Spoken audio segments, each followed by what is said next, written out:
हाँ भी future doctors, बीवाइज classes के नए यूट्यूब चैनल बीवाइज नीट पर हम आपको लगातार जेईई मेन 2025 के पेपर का एनालिसिस और साथ में क्वेश्चंस के सॉल्यूशन प्रोवाइड कर रहे हैं। साथ में मैं आपको यह भी बता रहा हूं कि ऐसे कौन से क्वेश्चन है जो जेईई मेन 2025 से एज इट इज नीट 2025 में कॉपी हो सकते हैं। और अगर किसी क्वेश्चन में आउट ऑफ एनसीईआरटी कुछ पूछ लिया है, जैसा कि आपने सेकंड शिफ्ट वाले पेपर में देखा था, इससे पहले जो मैंने वीडियो अपलोड किया था उसमें इलेक्ट्रोकेमिस्ट्री का एक क्वेश्चन था जिसमें आउट ऑफ एनसीईआरटी लाइन पूछी गई थी, वो भी मैंने आपको बताया था और ये भी बोला था कि नीट 2025 के लिए ये लाइन जरूर याद करना, क्योंकि ये एज इट इज नीट 2025 में भी पूछी जा सकती है। अगर आगे भी ऐसा कोई क्वेश्चन आता है, ऐसा कोई आउट ऑफ एनसीईआरटी पॉइंट पूछा जाता है, वो सब पॉइंट्स मैं आपके साथ बीवाइज क्लासेस के नए यूट्यूब चैनल पे डिस्कस करूंगा। और इसके अलावा आपको पहले से पता है 100 से ज्यादा केमिस्ट्री के ऐसे इंपॉर्टेंट वीडियो, शॉर्ट्स या क्वेश्चन मैं आपके लिए इस चैनल पे अपलोड कर रहा हूं,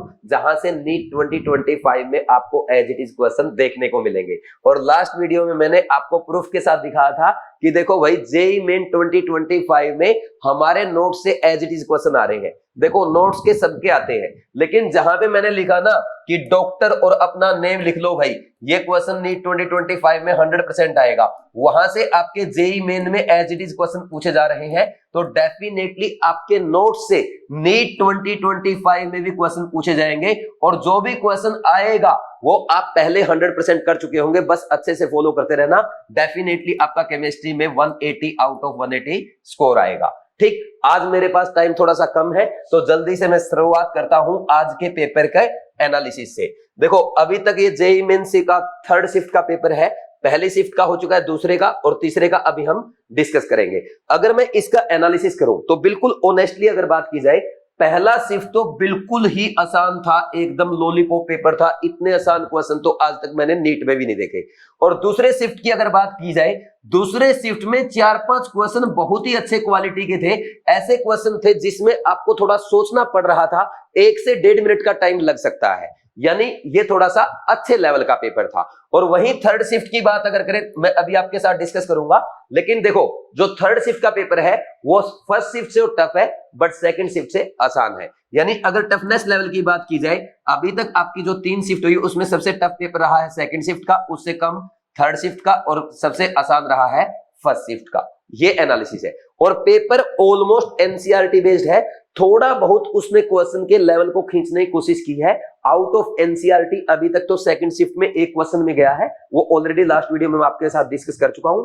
वीडियो अगर आपने नहीं देखी, लिंक डिस्क्रिप्शन में गिवन है, वो वीडियो भी आप जरूर देख लेना। और एक बात और बता दूं भाई, एग्जामिनर कितना ही लेवल टफ खींच ले, है ना, कितना ही आउट ऑफ एनसीईआरटी जानने की कोशिश कर ले, लेकिन एक बात श्योर है भाई, रैंक बूस्टर कोर्स में जो मैंने आपको पढ़ा रखा है, केयर टेस्ट सीरीज में जो क्वेश्चन मैं आपको प्रैक्टिस करा रहा हूं, इससे बाहर पेपर नहीं आने वाला है, अभी भी नोट कर लो। अगर कोई बच्चा बिल्कुल जीरो से स्टार्ट कर रहा है, वो आज भी रैंक बूस्टर कोर्स से अपनी केमिस्ट्री ओनली 76 लेक्चर में अच्छे से प्रिपेयर करके केमिस्ट्री में 170, 175, इवन 180 आउट ऑफ 180 स्कोर कर सकता है। तो आज ही आप बीवाइज क्लासेस ऐप डाउनलोड करेंगे, rank booster course plus care test series join करेंगे और यहां से अच्छे से फॉलो करते हुए 180 आउट ऑफ 180 स्कोर करके अपने ड्रीम कॉलेज में जाएंगे। अच्छा ध्यान रखना, जब भी आप ये कोर्स ज्वाइन करें, ज्वाइन करने से पहले बीवाइज 50 प्रोमो कोड अप्लाई कर देना। जैसे ही आप ये प्रोमो कोड अप्लाई करेंगे, आपको 50% डिस्काउंट अवेलेबल हो जाएगा। और अगर कोई दिक्कत आती है 7340250100 इस नंबर पे कॉल करके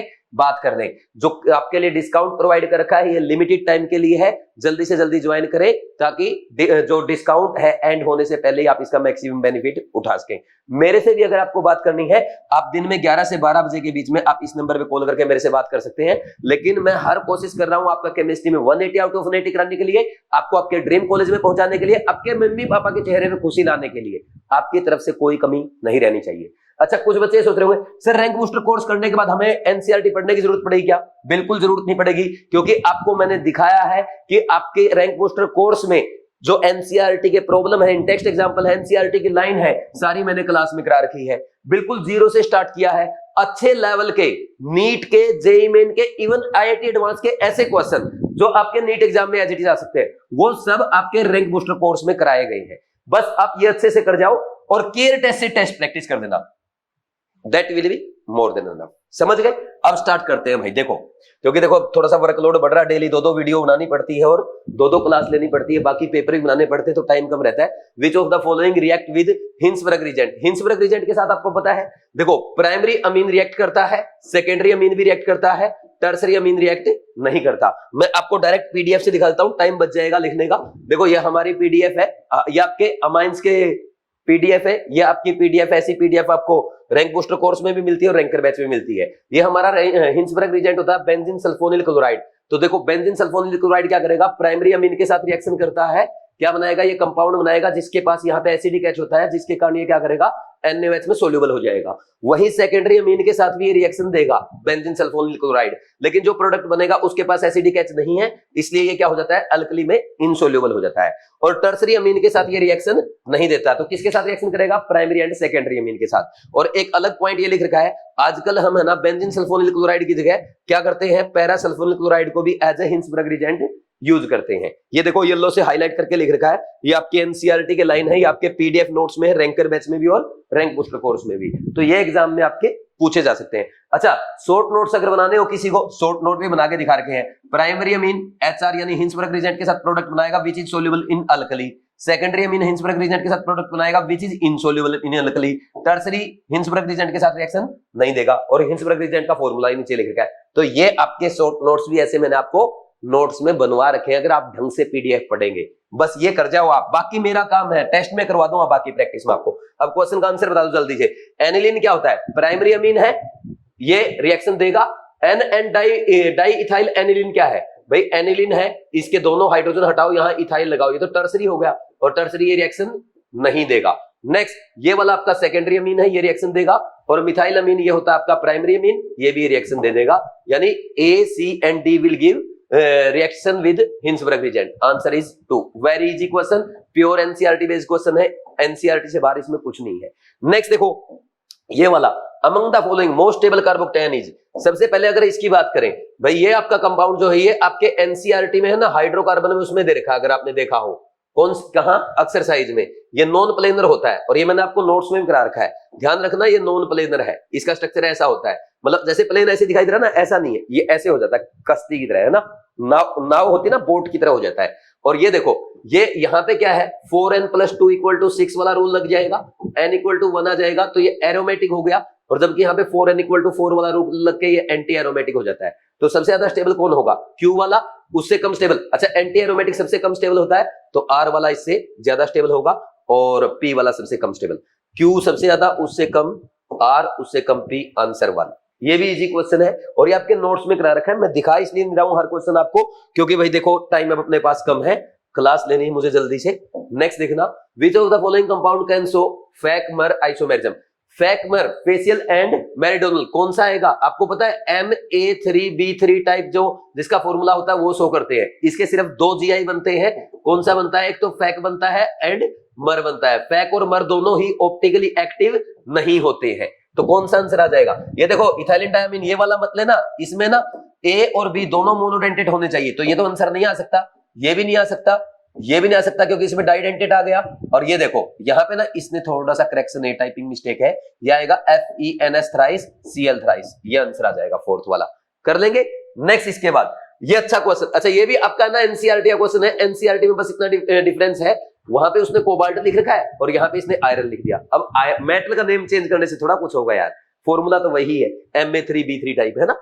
विच ऑफ द फॉलोइंग, यही क्वेश्चन है ना, ऐसा क्वेश्चन आपके उसमें भी आया था नीट में, ठीक। Which of the following pair of ions are same coloured. Same coloured कौन सा है, टाइटेनियम का तो कोई कलर होता ही नहीं, कलरलेस होता है ना। वेनेडियम 3 कैसा होता है, vanadium 3 I think green colour का होता है, चेक कर लेना एक बार आप, ठीक। क्रोमियम 2+ ब्लू कलर का होता है, कॉपर 2+ ब्लू कलर का, दोनों सेम है, कैसे, ब्लू कलर का। वही क्रोमियम 2+ ब्लू कलर है, और Ni2+ कैसा होता है, Ni2+ होता है आपका ग्रीन कलर का। Fe2+ भी ग्रीन कलर का होता है, जबकि Mn3+ कैसा होता है, ये आपका ग्रीन नहीं होता, इसका आई थिंक पर्पल कलर होता है, ठीक। ये कहां से पढ़ रहे हो सर आप, कहां से याद कर रहे हो आप, ये मैंने D&F ब्लॉक की आपकी एनसीईआरटी की टेबल में जो डेटा दिया है, जो उसने आयंस दिए हैं और उनका सामने कलर दे रखा है, वो मैंने आपको पीडीएफ नोट्स में भी लिखवा रखे, एक बार चेक कर लेना। तो इसका आंसर कौन सा आ जाएगा? सेकंड आ जाएगा। ठीक, इसका पिंक कलर होता है, MN3 प्लस का पिंक कलर होता है, मुझे याद आ रहा है। कहो तो मैं आपको एनसीईआरटी में एक बार जल्दी से दिखा भी देता हूं, है ना, अपने पीडीएफ नोट्स में मिल जाएगा, आपको एनसीईआरटी में भी मिल जाएगा, कहीं से चेक कर लेना यार आप। ठीक, देखो एनसीईआरटी कृष्णा बैच वाली, जहां पे कृष्णा बैच में सब आपको पढ़ा रखा है। एक सेकंड, कृष्णा बैच हमारा है ये वाला, D&F ब्लॉक सबसे ऊपर है। मैं आपको टेबल दिखाता हूं कहां से पूछा गया है, लेकिन एक बात ध्यान रखना, ये टेबल रटना मत कोई भी, जैसा मैंने पेपर में जितना आपको याद कराना उतना ही करना है। देखो यहां से आपका क्वेश्चन आया है, ये एक तो आपका ये दिया था उसने, कौन सा, MN3 प्लस वॉयलेट कलर है भाई, MN2 प्लस होता है पिंक, मैं ये मिस्टेक बोल रहा था, एक बार ये चेक कर लेना। MN3 प्लस कैसा है, वॉयलेट है, और MN2 प्लस पिंक है। Fe2 प्लस उसका ग्रीन होता है, ये दिया था उसने। और कौन सा दिया था, निकिल 2 प्लस भी ग्रीन है, और कॉपर 2 प्लस ब्लू है, और एक आपका क्रोमियम 2 प्लस ब्लू, ये रहे ये कलर आपके सामने। ठीक, ये कुछ हाईलाइट करके मैंने आपको येलो से, आपकी जो कृष्णा बैच की पीडीएफ है, और वहीं से देखो एग्जामिनर आपसे क्वेश्चन पूछ रहा है, जो भी कृष्णा बैच में हाईलाइटेड है ना, वहीं से क्वेश्चन आएगा, इससे सिंगल क्वेश्चन बाहर नहीं आने वाला है। ठीक, तो इस पीडीएफ को आप अच्छे से रिवाइज करते रहना। नेक्स्ट देखो question number 5, which of the following does not belong to the same period in the modern periodic table. Same period को कौन सा बिलोंग नहीं करता यार, कितना आसान क्वेश्चन है, आप सब जानते हैं भाई। ये आपका अगर मैं दिखाऊं सीधा अपने पीरियोडिक टेबल के नोट्स में अगर आ जाऊं, ताकि टाइम बच जाएगा लिखने का। देखो पीरियोडिक टेबल के नोट्स हमारे कहाँ हैं, नोट्स हमारे अलार्म में होंगे, ये ग्रीन नोट्स है, और यहाँ पे आ जाएंगे आप पीरियोडिक टेबल वाले नोट्स के पहले लेक्चर में। ठीक, आप चेक कर लेना, मैं थोड़ा सा जिन क्वेश्चन में टाइम बचा सकता हूं उनमें यूज कर रहा हूं। देखो ये रहे आपके 3D 4D 5D सीरीज है, सबसे लास्ट वाली सीरीज कौन सी होती है, ला हफ्ता रे वरना उधर इधर पिटाई और हो गई। तो देखो ये रहा उधर इधर पिटाई, ओस्मियम, इरिडियम और प्लेटिनम, लेकिन पैलेडियम इस ग्रुप का नहीं है, तो पैलेडियम एक ऑप्शन में था ना, आ गया ना। तो ये आपके पीडीएफ नोट से डायरेक्ट क्वेश्चन आ रहे। खैर ये तो सब पढ़ाते हैं, मैं इसमें है ना अपना कोई क्रेडिट नहीं लूंगा कि मैंने कराया इसलिए आया है। ठीक, देखो क्या आंसर आ जाएगा इसका, पैलेडियम आ जाएगा। ये दोनों और ये एक ही ग्रुप के हैं, ला हफ्ता रे वरना रे इधर उधर पिटाई और होगी। Next, if 2 gram phenol is allowed to react with Br2 water, how much bromine will be required to produce 2,4,6 tribromophenols 9 round of to the nearest। अच्छा ये इंटीजर टाइप है, चलो मैं आपको ना क्वेश्चन सोल्व करना सिखाता हूं। दिस इज फिनोल, ठीक है, फिनोल की रिएक्शन कराते हैं हम Br2 वाटर के साथ। जब आप ब्रोमीन वाटर के साथ रिएक्शन कराते हैं ना, तो रिएक्शन कुछ ऐसी होती है, ट्राइब्रोमो प्रोडक्ट बनता है, आप सबको पता होगा। और जब ये ट्राइब्रोमो प्रोडक्ट बनेगा ना, एक बात का ध्यान देना, यहाँ पे साथ में 3 HBr बनेंगे, क्योंकि ये जो 3 H हटेंगे ना वो Br के साथ जाएंगे, तो टोटल 6 Br यूज हुए, यानी 3 Br2 मॉलिक्यूल यहाँ पे आपको यूज करने पड़ेंगे। अब वो कितना बोल रहा है, 2 ग्राम बोल रहा है, 2 ग्राम फिनोल। 2 ग्राम फिनोल का मास कितना होता है, इसमें 6 कार्बन हो गए और 5 ये हाइड्रोजन और छठा ये 6 हाइड्रोजन हो गए और ऑक्सीजन हो गया, तो इसका 78 तो इनका और 16 इनका 94, 2/94 ये मोल्स हो गए, नंबर ऑफ मोल्स आ गए आपके सामने। तो अब देखो इसका 1 मोल ब्रोमीन के 3 मोल के साथ रिएक्शन कर रहा है। ठीक, तो अब एक बात बताओ, 2/94 मोल कितने के साथ रिएक्शन करेगा, 3 गुना 2/94 मोल के साथ। और 1 मोल का ब्रोमीन का मास कितना होता है, ब्रोमीन एटम का मास होता है 80, तो 2 मोल का कितना हो जाएगा 160।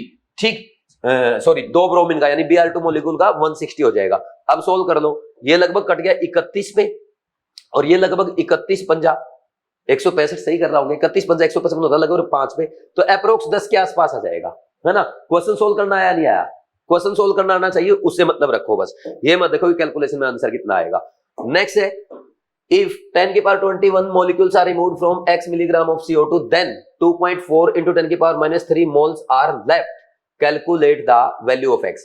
भाई 10 की पावर 21 मॉलिक्यूल रिमूव कर दिया आपने, किससे, x मिलीग्राम ऑफ CO2 से, कितने बच गए, इतने मोल बच गए। एक काम करो, पहले इसका मोल बना लो, 10 की पावर 21 डिवाइड बाय 6 into 10 की पावर 21, ये हो गया। ठीक, इतने मोल रिमूव किया आपने, किस में से, x मिलीग्राम में से। x मिलीग्राम का मतलब पता क्या है, x into 10 की पावर -3 डिवाइड बाय 44। ठीक, calculate the value of x। अच्छा x, ठीक है, ये हो गया आपका। ठीक, इतने रिमूव करने पे कितना बच गया, 2.4 into 10 की पावर -3 मोल बच गया।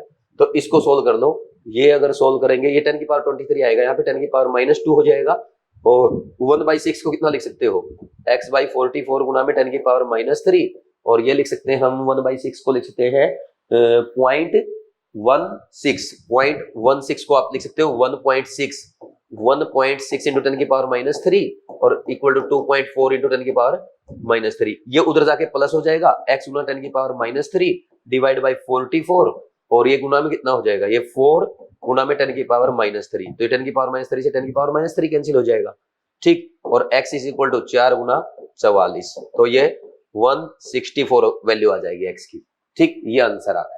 कर लेंगे भाई इस टाइप से।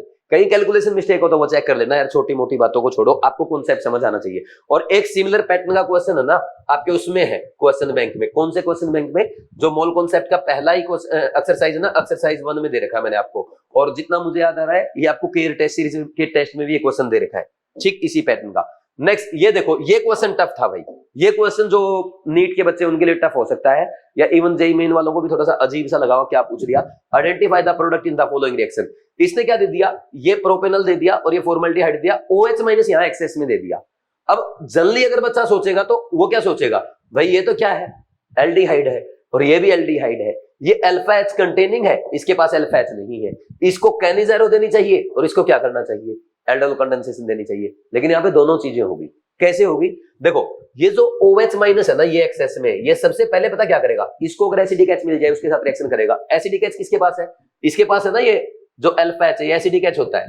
देखो मैं बताता हूं आपको, ये H, ये H, ये CH, ये CH लिख दो यहाँ पे, ये लिख दिया आपने। अब जैसे ये OH माइनस क्या करेगा, इस H प्लस को निकालेगा, तो यहाँ पे क्या आएगा भाई, यहाँ पे नेगेटिव चार्ज आएगा, नेगेटिव चार्ज आ गया। फिर ये नेगेटिव चार्ज क्या करेगा, यहाँ पे COO जो है ये इस पे जाकर के अटैक करेगा। जैसे इसके ऊपर अटैक करेगा ये पाई बॉन्ड ऐसे टूट जाएगा। जैसे ये पाई बॉन्ड टूटेगा तो यहाँ पे क्या बन जाएगा, वो जैसे आप लिखते हो CH2OH आ जाएगा, बन जाएगा जैसे एल्डोल रिएक्शन होती है, ठीक। और सिमिलरली नीचे फिर ये OH माइनस इसको निकाल देगा, यहाँ एनायन बनेगा, फिर ये HCHO पे अटैक करेगा और जब फिर आपका यहाँ पे फिर वही आ जाएगा जैसा उस ऊपर आया है। तो ये क्या हो गया, CH2OH। इतना समझ में आया? अब देखो यहाँ पे ये HCHO, अब अभी भी OH माइनस तो अभी भी एक्सेस में है। अब ये क्या है, इसके पास भी अल्फा एच नहीं, इसके पास भी अल्फा एच नहीं, कौन सी रिएक्शन हो जाएगी, कानिज़ेरो रिएक्शन होगी कि नहीं होगी? और कानिज़ेरो रिएक्शन में क्या होता है, एक का तो एसिड बनता है और एक का क्या बनता है, एक का आपका बताओ क्या बनेगा, एक का बनेगा एल्कोहल। एसिड किसका बनता है, which is more reactive towards NaR, NaR की तरफ रिएक्टिव कौन है, HCHO है, तो HCHO का एसिड बन जाएगा फॉर्मिक एसिड, ठीक। और फॉर्मिक एसिड यहाँ पे बेसिक मीडियम है तो क्या हो जाएगा, सोल्ट बना लेगा, एनायन बना लेगा। और ये भाई साहब क्या बन जाएंगे, ये बन जाएगा आपका कुछ ऐसा। ये सबसे अच्छा और सबसे टफ क्वेश्चन था सेकंड थर्ड शिफ्ट का, ठीक। तो कौन सा आंसर आ गया, ये आ जाएगा। समझ आ रहा है? अच्छा एक बात तो आपने देख ली होगी भाई, सारे लोग क्वेश्चन करा रहे हैं अपने अपने, सब लोग हड़बड़ी में लगे हैं, आके मैं सबसे पहले अपलोड कर दूं, है ना। कोई आधे क्वेश्चन कराता है, कोई फिजिक्स का कराता है, कोई केमिस्ट्री, कोई बाद में। लेकिन बीवाइज क्लासेस आपको सबसे पहले, सबसे सही और सबसे ज्यादा क्वेश्चन प्रोवाइड कर रहा है और सबसे सही क्वेश्चन प्रोवाइड कर रहा है। आपको ना इतना सीक्वेंस में क्वेश्चन कहीं नहीं मिलेंगे, इतना डिटेलिंग कहीं नहीं मिलेगी कि ये क्वेश्चन भाई थोड़ा सा अच्छा क्वेश्चन। देखो जैसे ये है, ये अब ये मत बोलना कि आउट ऑफ एनसीईआरटी है, एनसीईआरटी में एक आध क्वेश्चन है इस पैटर्न का, लेकिन इतने लेवल पे नहीं है, ठीक। तो ये भी साथ के साथ आपके बीवाइज में डिस्कस हो रहा है, ठीक। तो हर चीज में डिस्कस करते चल रहा हूं, है ना। तो ये क्वेश्चन थोड़ा अच्छे लेवल का था, 8th क्वेश्चन नोट कर लेना। और जो बीवाइज क्लासेस के स्टूडेंट है ना, वो इस क्वेश्चन को चाहे अच्छे लेवल की प्रैक्टिस के लिए नोट कर सकते हैं। वैसे नीट में इतना आगे का लेवल नहीं आता है, बट आपके लिए कुछ नया सीखने का इसमें है, ठीक।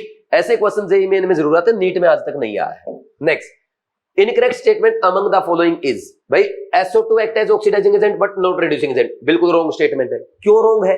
अरे क्योंकि पता है SO2 में सल्फर की ऑक्सीडेशन स्टेट क्या है, +4 है, और सल्फर की मिनिमम होती है -2, इसमें ओनली रिड्यूसिंग एजेंट का काम करता है, मैक्सिमम होती है +6, इसमें ओनली ऑक्सीडाइजिंग एजेंट का काम करता है। और कोई भी बीच की ऑक्सीडेशन स्टेट आएगी -2 से +6, तो उसमें oxidising agent as well as reducing agent का काम करेगा। तो SO2 ऑक्सीडाइजिंग का भी करता है, रिड्यूसिंग का भी करता है, तो पहला ही आंसर आ गया। बाकी next, NO2 exist as dimer, सही बात है, N2O4 बनाता है। PF3 एग्जिस्ट करता है बट NF3 एग्जिस्ट नहीं करता, ये आपके उसकी लाइन है, क्या बोलते हैं, पी ब्लॉक की लाइन है, ठीक। पी ब्लॉक में शुरू में ही लिखवा रखी है मैंने, पी ब्लॉक के लेक्चर अगर आपने नहीं देखा है उसकी रिवीजन वीडियो डाल दी है मैंने, 30 मिनट में पूरा रिवाइज करा रखा है। कोई बच्चा अगर जेईई मेंस वाला है जिसकी जो ये वीडियो देख रहा है, और अगर आपका पेपर अभी भी बचा हुआ है मैंने पी ब्लॉक को 30 मिनट में रिवाइज करके यूट्यूब पे डाल रखा है, उससे बाहर क्वेश्चन नहीं आएगा, ना जेईई मेन में ना नीट में, याद कर लो अभी से उसको, ठीक, ओनली 30 मिनट में वहां सब करा रखा है। PS3 has lower proton affinity than NH3, बिल्कुल सही बात है। NH3 की बेसिक स्ट्रेंथ PS3 से ज्यादा होती है, क्योंकि डाउन द ग्रुप जाएंगे लोन पेयर डेंसिटी घटेगी, जिसके कारण क्या होगा, बेसिक स्ट्रेंथ घट जाएगी, और जिसकी बेसिक स्ट्रेंथ कम उसकी एफिनिटी टुवर्ड्स प्रोटॉन कम। तो ये भी सही है, तो रॉन्ग कौन सा था, फर्स्ट था। नेक्स्ट, इसके बाद कौन सा क्वेश्चन है, कंसीडर द फॉलोइंग, ये कंसीडर कर लिया, बताओ भाई क्या बताना है। फिर ये बोल रहा है कि ये बताओ ई नोट बताओ किसके लिए, Fe2O4 minus converting into Fe2+। इसमें पता है ये 20 नहीं है भाई, ये 2.0 वोल्ट है। इसमें पहले आपको रिएक्शन लिखनी पड़ेगी ऐसे, देखो किसमें जा रहा है, Fe3+ में। तो इस रिएक्शन के लिए अगर मैं डेल्टा जी लिखूं क्या आएगा, delta G is equal to minus NF E naught cell होता ना। तो ये अब मुझे बता दो इसका N कितना है, ये +6 में है आयरन, किसमें गया, +3 में, तो इसके लिए N कितना आया, 3 into F into E naught cell कितना है इसका, 2 है, 2.0, ठीक। और फिर क्या है, दूसरी रिएक्शन लिखो, Fe3+ किस में जा रहा है, Fe2+ में, एक इलेक्ट्रॉन लेके जाएगा, इसका N कितना आएगा, 1 आएगा, 1 into F into E note कितना है इसका, 0.5 है। तो अब देखो वो बोल रहा है किसके लिए बताओ, इन दोनों रिएक्शन को जोड़ दो, 1 + 2 करो, 1 + 2 का अगर आप करोगे तो FeO4 2 माइनस कन्वर्टिंग इनटू, ये कैंसिल हो जाएगा, Fe2+ में अगर ये डेल्टा G1 है, ये डेल्टा G2 है, तो delta G1 equal to delta G1 plus delta G2 हो जाएगा। और यहाँ पे ना सारे नोट आ जाएंगे, क्योंकि स्टैंडर्ड कंडीशन में बात कर रहे हैं, ठीक। और यहाँ पे भी ऐसे लिख दो, ठीक। अब देखो डेल्टा G नोट कितना है इस रिएक्शन के लिए, यहाँ पे +6 से +2 में गया, इसके लिए 4 आएगा, 4 into F into E note आपको बताना है इस रिएक्शन का, और इसका कितना है, -6F, और ये कितना है, ये कितना है, ये है आपका -0.5 है, ठीक। तो ये हो जाएगा आपका F से F कैंसिल हो जाएगा सब जगह, और ये आ जाएगा माइनस से माइनस कैंसिल हो जाएगा, ऐसे लिख दो आप यहाँ पे, -4 into E naught cell is equal to -6.5, ये कैंसिल कर देना, तो ई नोट सेल आ जाएगा कितना, 6.5/4, 1.6 वोल्ट आ जाएगा अप्रोक्स, कर देंगे। ये क्वेश्चन था आपका, अच्छा क्वेश्चन है इलेक्ट्रोकेमिस्ट्री का। नेक्स्ट क्वेश्चन बहुत टफ है यार, मेरे से नहीं हुआ। अच्छा ना, वीडियो सॉल्यूशन आप वीडियो पॉज कर करके लिखते रहना या बाद में लिख लेना, मैं रफ कर रहा हूँ, है ना, थोड़ा सा मेरे पास टाइम की कमी है ना, मैंने सोचा चलो एक वीडियो और बच्चों के लिए बना ही देते हैं। 11th देखो, कंसीडर द गिवन वैल्यूज, करो कंसीडर, डेल्टा H कितना दे रखा है, 55,000 जूल पर मोल आ जाएगा, है ना। और इसने क्या दे, डेल्टा S दे दिया, टेम्परेचर दे दिया 25 डिग्री सेल्सियस, इसको 298 केल्विन लिखना, क्योंकि केल्विन में रखते हैं। तो डेल्टा G का फॉर्मूला यार, delta H minus T delta S, ये नहीं आता आपको, ये 55,000 है ना, -298 गुना में 175। ये क्वेश्चन तो आप कोई भी सोल्व कर सकता है, आराम से कर लोगे या नहीं कर लोगे, हो जाएगा। नेक्स्ट देखो क्वेश्चन नंबर 12, ये फिर आपका आ गया प्रैक्टिकल ऑर्गेनिक केमिस्ट्री का क्वेश्चन, ये आपके एनसीईआरटी का क्वेश्चन है डायरेक्ट, आपके उसमें जो एनसीईआरटी एग्जांपल है वैसा क्वेश्चन दे रखा same as it is. In the estimation of sulphur by Carius method 160 gram of organic compound gives, ये ऑर्गेनिक कंपाउंड का मास है M, और ये M1 मान लो बेरियम सल्फेट का 466 ग्राम, परसेंटेज ऑफ सल्फर कैलकुलेट करनी है भाई, BaSO4 है, इसमें आपको पता है BaSO4 का वेट होता है 233 ग्राम, 233 ग्राम BaSO4 में आप मुझे बताओ कितना सल्फर है, 32 ग्राम सल्फर है। अगर 1 ग्राम BaSO4 होता कितना होता, 32/233 ग्राम होता, और अगर टोटल कितना मिल रहा है 466 ग्राम मिल रहा है ना, तो 466 में कितना, 32/233 गुणा 66, 466, ये आ जाएगा, इतना ग्राम सल्फर है। तो परसेंटेज सल्फर कितना हो जाएगा, mass of sulphur divide by, mass of sulphur हो गया ये, divide by mass of organic compound गुणा में 100, कर दो 100, तो ये 233, ये 2 पे गया पूरा, ये 80 पे कट गया, ये 1 0 कट गई, ये 8 चौका 32, 40%। कितनी टफ कैलकुलेशन है, आप जाके चेक करना। अभी आपकी जो ये है ना, ये प्रैक्टिकल केमिस्ट्री की बुक, इसमें मैंने एग्जांपल भी करा रखा है, मैं आपको अभी बता देता हूं, आपका पेज नंबर चेक कर लेना, सेम क्वेश्चन है, बिल्कुल same as it is question आ रहे हैं यार, है ना। लेक्चर नंबर 4 और नेक्स्ट पेज पे ये वाला क्वेश्चन, इसमें थोड़ा सा डेटा चेंज है, इसमें आंसर 42% आ रहा है, ठीक।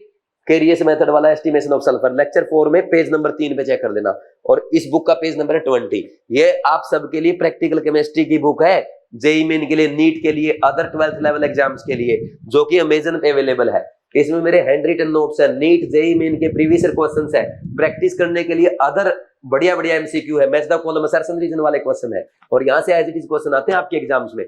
तो ये बुक मंगवाओ, और जिन्होंने मंगवा ली आपको कैसी लगी, कैसे इसके प्रिंटिंग है, कैसे इसमें क्वेश्चन क्वालिटी है, और कैसे इसके नोट्स है, कलर्ड नोट्स, जैसे आपने देखा होगा ना, इसमें मैंने आपको ना इंपॉर्टेंट पॉइंट हाईलाइट करके दे रखे हैं।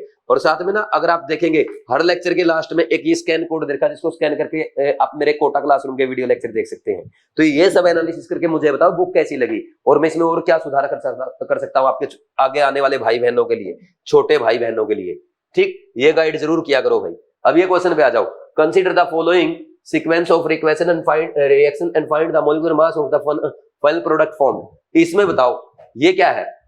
देखो ये क्वेश्चन अगर आप कहो ना, इसने पता क्या पूछा है, जो फाइनल प्रोडक्ट बनेगा उसका मास बताओ। मैं आपको एक बार कहो तो दिखाऊं, मुझे लिखना नहीं पड़ेगा, सेम क्वेश्चन है, बिल्कुल सेम क्वेश्चन। ये एनसीईआरटी का क्वेश्चन आपका, और आपके जो नोट्स है ना, कौन से चैप्टर के, अमाइंस वाले चैप्टर के, अमाइंस वाले चैप्टर में ये क्वेश्चन एज इट इज है।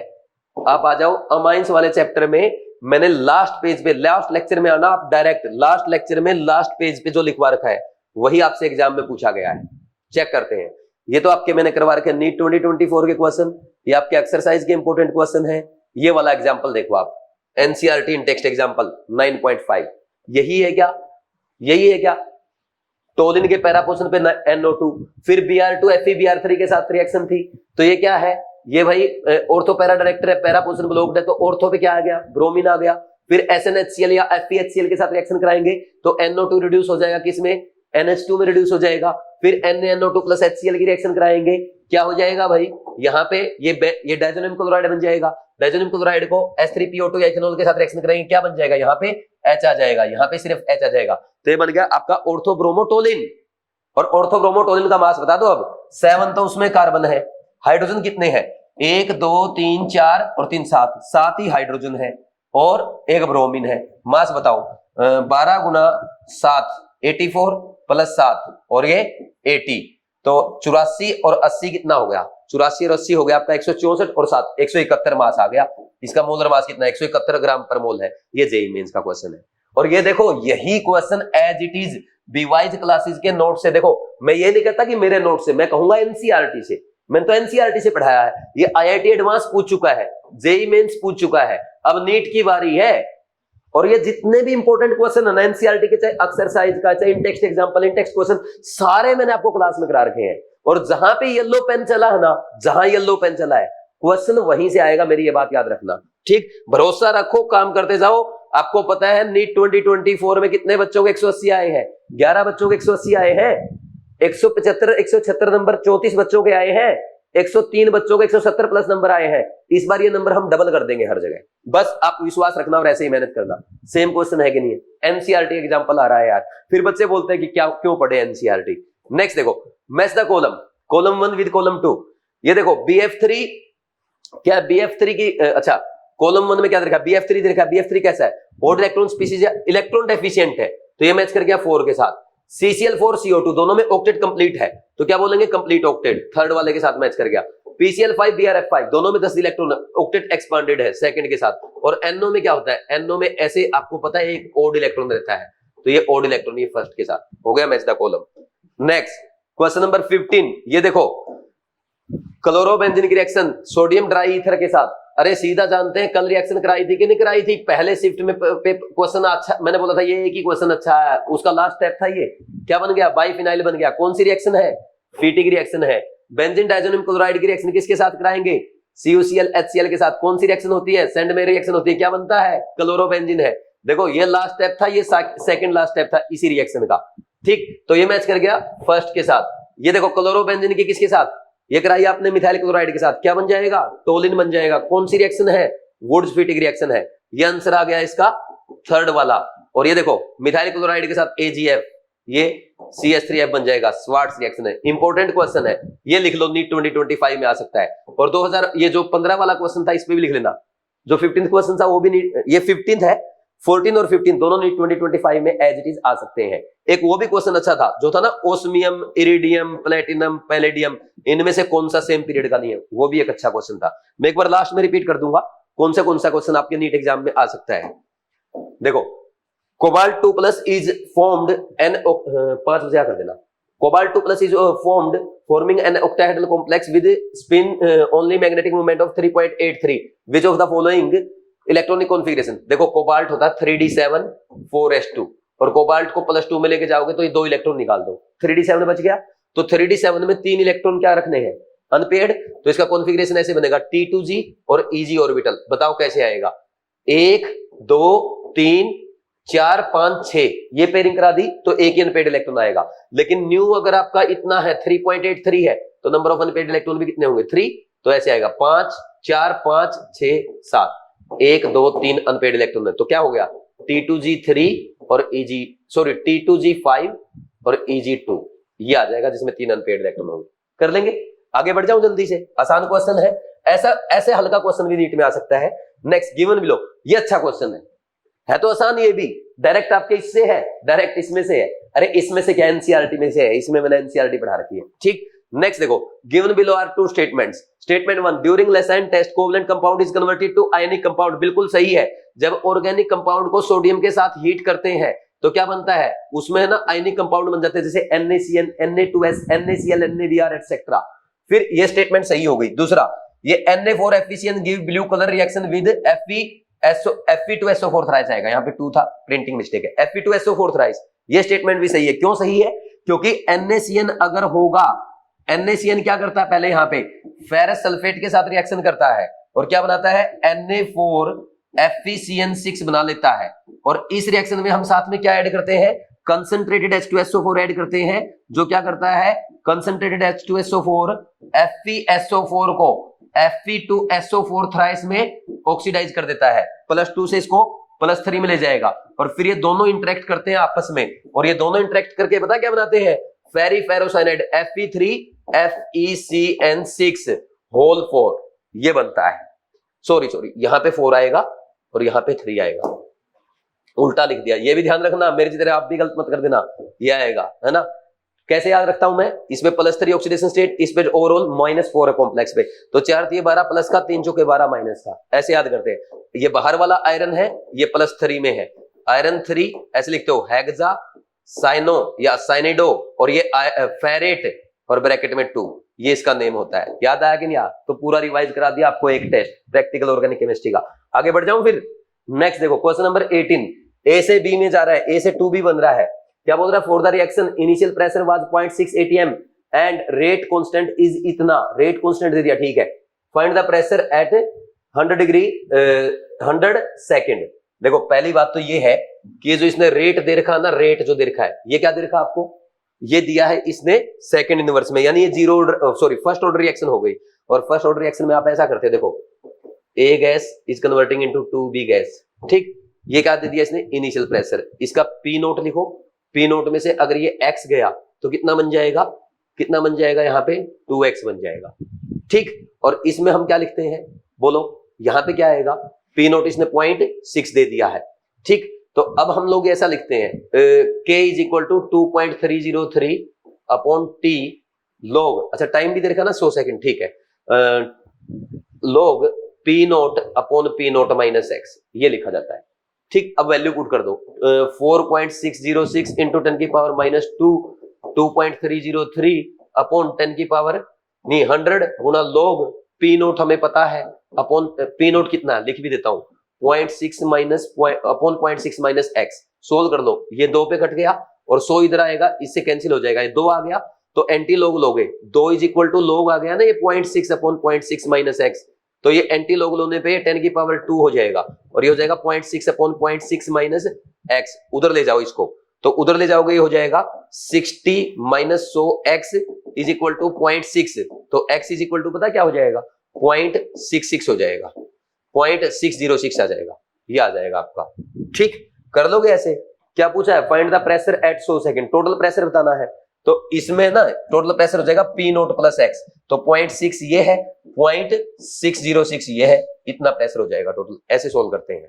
ठीक, कोई छोटी मोटी कैलकुलेशन मिस्टेक हो उसके लिए माफ कर देना, क्योंकि मैं थोड़ा सा फास्ट करने की कोशिश कर रहा हूं। नेक्स्ट, अब ये वाला क्वेश्चन देख लो, fructose does not contain aldehyde group but it gives Tollens reagent test. बिल्कुल सही है, क्यों देता है ये मैंने आपको बताया है, और पूरा ना बायोमोलिक्यूल्स में मैंने आपको बना के दिखाया था कि एल्कलाइन मीडियम में देखो टॉलरेंस रीजेंट क्या है, वहां पे बेसिक मीडियम देता है, OH माइनस होता है, तो अल्कलाइन मीडियम में क्या हो जाता है, ग्लूकोज, फ्रक्टोज और एक इनका भाई मैनोज, ये आपस में इक्विलिब्रियम में रहते हैं। ऐसे बना के दिखाया था कि नहीं दिखाया था, और पूरा मैकेनिज्म आपको मैंने बायोमोलिकुल्स में पढ़ाया है कि ये सारे के सारे क्या करेंगे, सारे क्या कर देते हैं आपके एल्डिहाइड और कीटोन ग्रुप चाहे कुछ भी हो, सारे डाइसैकेराइड क्या देते हैं, आपका टोलेंस रिजेंट देते हैं। देखो कीटोन में वैसे तो कौन सा ग्रुप होता है, सॉरी फ्रक्टोज में वैसे तो कीटोन ग्रुप होता है, फिर भी टोलेंस रिजेंट टेस्ट दे रहा है, बताया था, क्योंकि इसका कीटोन ग्रुप एल्डिहाइड ग्रुप में कन्वर्ट हो जाता है, ये आपस में इक्विलिब्रियम में रहते हैं बेसिक मीडियम में, सही है। In disaccharide if the reducing group are bonded these are non reducing, बिल्कुल सही बात है। अगर जो रिड्यूसिंग ग्रुप यानी जो एल्डिहाइड ग्रुप है, कार्बोनिल ग्रुप का कार्बन अगर बॉन्डिंग में इन्वॉल्व है तो वो नॉन रिड्यूसिंग हो जाएंगे। एग्जांपल सुक्रोज, सुक्रोज में वो इन्वॉल्व होता है बॉन्डिंग में। If these functional group are free then they are reducing, ये भी सही है। मेल्टोज और लैक्टोज में क्या होता है, कार्बन ग्रुप का कार्बन फ्री होता है, जिसके कारण वो इजीली क्या कर देंगे, टोलेंस रिजेंट को रिड्यूस कर देंगे, रिड्यूसिंग शुगर कहलाएंगे। पहली स्टेटमेंट सही, दूसरी स्टेटमेंट सही। अच्छा क्वेश्चन है, बहुत क्वालिटी क्वेश्चन है, लिख लो क्वालिटी क्वेश्चन फॉर नीट 2025, ये आ सकता नीट एग्जाम में एज इट इज, अच्छा क्वेश्चन लगा मुझे।